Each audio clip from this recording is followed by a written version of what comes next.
Pemirsa, berdasarkan beberapa survei elektabilitas atau tingkat keterpilihan Gubernur DKI Jakarta Basuki Cahayapurnama dalam Pilgub 2017 menurun. Hari ini Populi Center juga merilis survei berkaitan dengan peluang Gubernur petahana dalam Pilgub 2017. Untuk mengetahui sejauh mana dukungan terhadap Ahok, kita bergabung dengan reporter Tezar Aditya dan juru kamera Frans Menta di kantor Populi Center. Ya, Tezar, kita tahu bahwa beberapa hasil survei menunjukkan elektabilitas Ahok menurun. Bagaimana kemudian peluang Ahok dalam Pilgub 2017 berdasarkan hasil survei yang terakhir?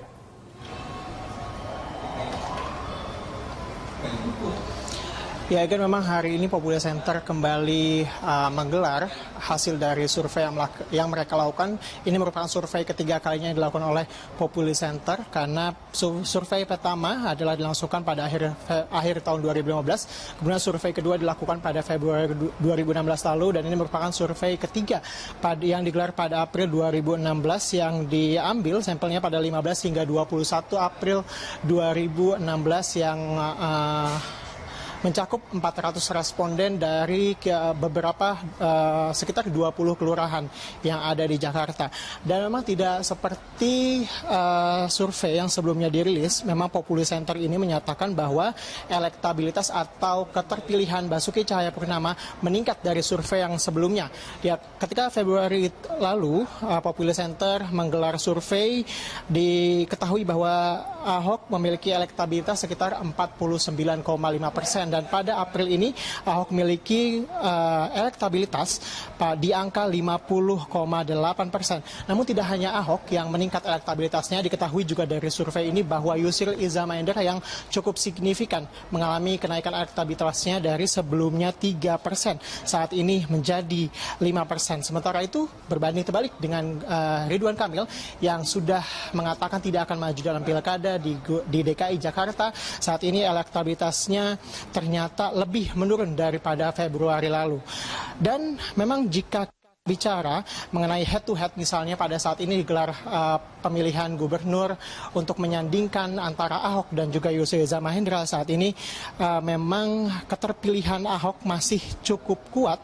Sementara itu untuk top of mind pasangan ideal saat ini memang diketahui bahwa keterpilihan Gubernur DKI Jakarta Basuki Cahayapurnama dan juga wakilnya Heru Budi Santoso ada di peringkat 11,8%, sementara itu di peringkat 2 ada Ahok dan juga Jarot di angka 9,5%. Sementara itu pemirsa, tidak hanya Ahok, di sini juga kita dalam survei ini juga memperlihatkan bahwa beberapa nama yang saat ini memiliki popularitas tertinggi, ada 5 nama yang paling tinggi adalah Gubernur DKI Jakarta Basuki Cahayapurnama di angka 98,5% popularitasnya, kemudian juga disusul dengan adanya Ahmad Dhani, Dede Yusuf, dan juga Yusril Iza Mahendra serta Haji Lulung di peringkat kelima. Sementara Jarod Saiful Hidayat, Wakil Gubernur DKI Jakarta, berada di posisi 6, disusul dengan Sandiaga Uno yang berada di posisi ke-8.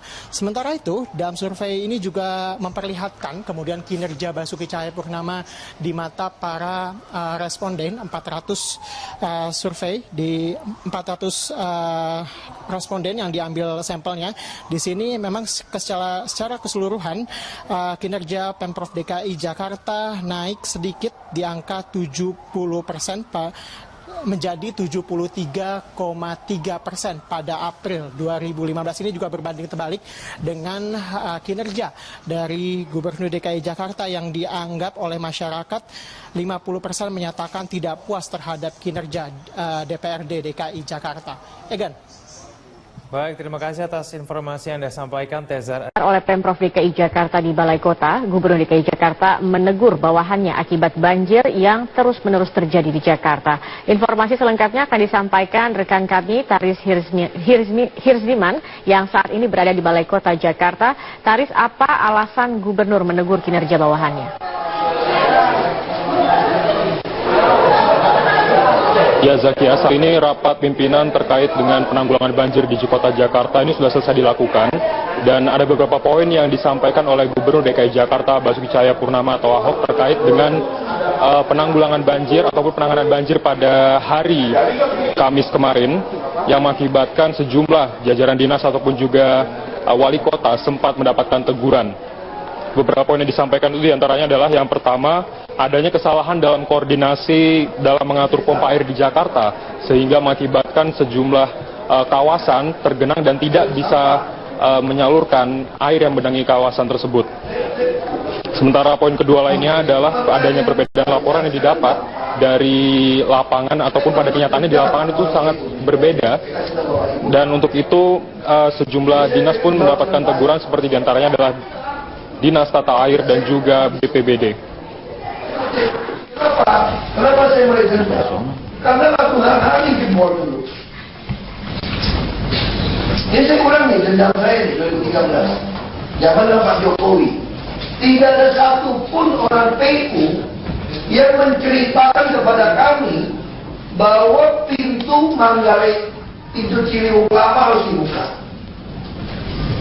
Saya kagetnya telat.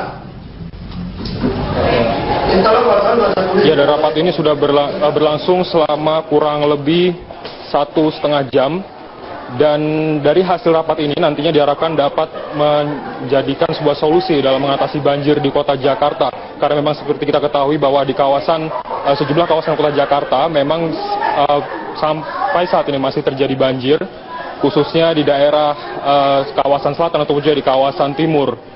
Karena memang daerah tersebut merupakan daerah cekungan dan tidak ada ataupun sedikit sekali pompa yang ada di kawasan tersebut. Zakia.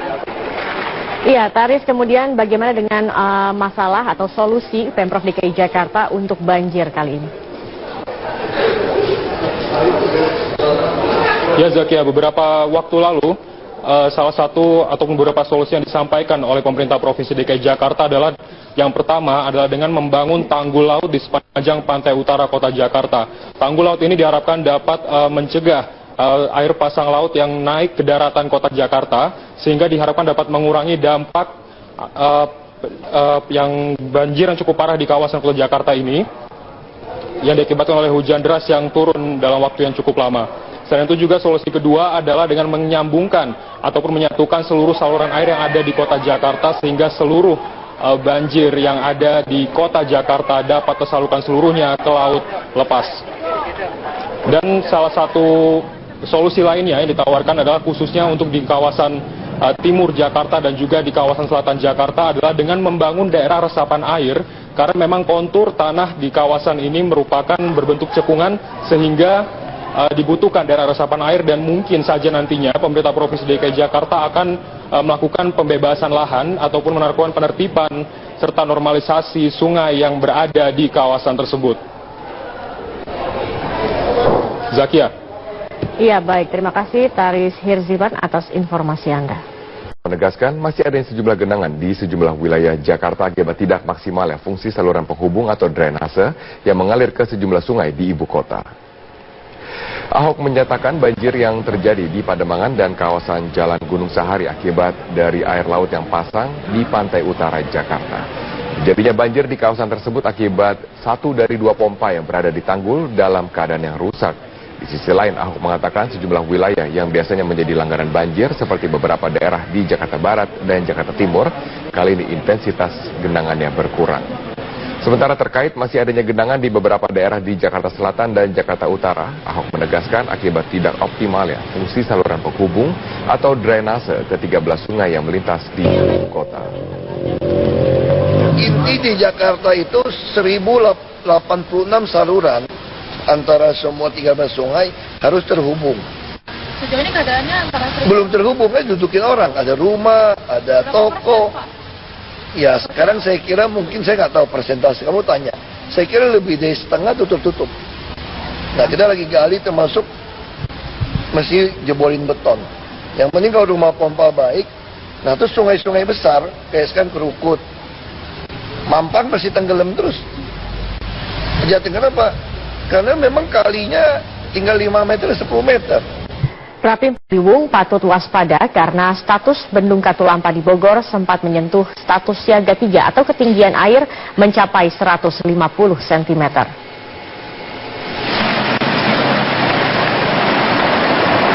Naiknya air Kali Ciliwung disebabkan intensitas hujan yang tinggi, namun pada Kamis pagi kondisi air Kali Ciliwung terlihat menurun dan berada pada angka 70 cm atau level siaga 4. Sementara ketinggian air Ciliwung yang terpantau di pintu air Depok berada pada angka 240 cm atau berada pada level siaga 3. Sementara tinggi muka air Ciliwung di pintu air Manggarai siaga 4. Warga yang berada di bantaran sepanjang Sungai Ciliwung untuk tetap waspada terhadap datangnya banjir kiriman dari Bogor yang diperkirakan tiba di ibu kota pada sore nanti. Sementara itu Pemprov DKI Jakarta untuk membangun tanggul laut setinggi 3,8 meter sepanjang 95 km untuk mengantisipasi tingginya gelombang pasang air laut dan juga untuk mengantisipasi terjadinya banjir besar di ibu kota. Kalau Jakarta pas hujan panjang dan ketika itu laut sedang pasang, pasti tergenang. Pasti. Kenapa? Karena airnya nggak mau turun. Pompa kami nggak bisa hidup juga, muter. Nah, kenapa saya tahun ini ngotot mau bangun tanggul? Salah satu bangun tanggul ini bisa uang swasta, bisa uang kami, uang pusat. Kalau nggak ada tanggul, pasti airnya nggak turun. Sepanjang depan. NCICDA. Jadi kita akan bangun tanggul sepanjang 95 kilo. Tadi 60-an. Ternyata 95 sungai beberapa masih masuk ke dalam. Ini masih bersyukur loh. Ketinggian cuma 1,9. Kalau laut lagi pasang 2,8, wah selesai Jakarta. Makanya tanggul kami itu 3,8 meter di atas yang 2,8. Jadi kalau dihitung dari bawah bisa 5 meter lebih. Salah satu titik adalah di kawasan permukiman Pondok Karya, Jakarta Selatan. Ketinggian air mencapai 30 hingga 50 cm. Saat ini air sudah mulai surut dan warga sudah mulai beraktivitas kembali. Untuk informasi selengkapnya kami telah bergabung bersama dengan rekan kami Aftian Siswoyo yang berada di lokasi. Aftian, bagaimanakah kondisi terkini banjir di kawasan Jakarta Selatan? Biasanya untuk saat ini kondisi banjir di wilayah Jakarta Selatan seperti tempat saya baru saat ini yaitu di Pondok Jaya di RT 10 RW 6 banjir sudah mulai surut. Dapat dilihat di sini bahwa ketinggian air sudah turun dari 50 cm menjadi 5 hingga 10 cm. Air sudah mulai turun, genangan ini sudah turun dari pukul 9.30 waktu Indonesia bagian Barat, sehingga masyarakat sudah bisa melakukan aktivitas kembali, karena memang pagi tadi sejak pukul 2 dini hari aktivitas warga sempat terganggu karena luapan dari anak Sungai Krukut yang ada di Kelurahan Pondok Jaya ini sendiri, sehingga menghambat aktivitas warga seperti saat warga sedang hendak pergi untuk bekerja ataupun anak-anak yang akan pergi untuk ke sekolah. Selain itu juga Zakia, kami juga memantau beberapa daerah lain seperti di Kelurahan Ragunan, Jakarta Selatan juga saat ini sudah turun. Ketinggian genangan air dari 30 hingga 50 cm saat ini sudah turun dari 5 sampai 10 cm. Dan warga juga sudah mulai beraktivitas dan beberapa warga yang sempat mengungsi ke masjid tadi pagi sudah mulai kembali ke rumah untuk membersihkan bangunan ataupun rumah mereka dari sisa-sisa genangan air yang masuk dari pagi tadi. Dan warga dibantu juga dengan oleh tetangga desa ataupun tetangga kelurahan yang tidak terkena banjir saling bantu-membantu untuk membersihkan genangan air di rumah mereka. Zakia. Ya, Aftian, apa saja antisipasi yang dilakukan warga untuk mengatasi dari banjir ini dan juga apakah sudah ada bantuan dari pemerintah yang datang di sana? Ya Zakia, warga mengantisipasi banjir yang ada ini dengan cara mengungsikan barang-barang berharga milik mereka ke tempat yang lebih tinggi. Dan salah satu alternatif yang digunakan oleh warga yaitu di salah satu masjid yang berada di tempat yang lebih tinggi dari pemukiman warga, sehingga warga berbondong-bondong untuk membawa barang-barang mereka ke sana. Dan untuk saat ini sendiri warga sudah mulai kembali untuk membawa barang-barang mereka kembali ke rumah karena memang banjir sudah surut. Namun hingga saat ini warga masih mengeluhkan belum adanya bantuan dari Pemprov DKI Jakarta selama ada banjir, karena menurut penuturan warga kepada tim kami bahwa menyatakan banjir ini memang sudah sering terjadi apabila memang intensitas curah hujan sedang hingga lebat, maka banjir dengan ketinggian 30 hingga 50 cm memang sering terjadi di kawasan ini. Sehingga warga mengharapkan adanya bantuan dari Pemprov DKI Jakarta. Karena beberapa warga juga menuturkan tahun sebelumnya banjir yang sempat terjadi dan lebih tinggi dari banjir yang terjadi hari ini, warga hanya mendapatkan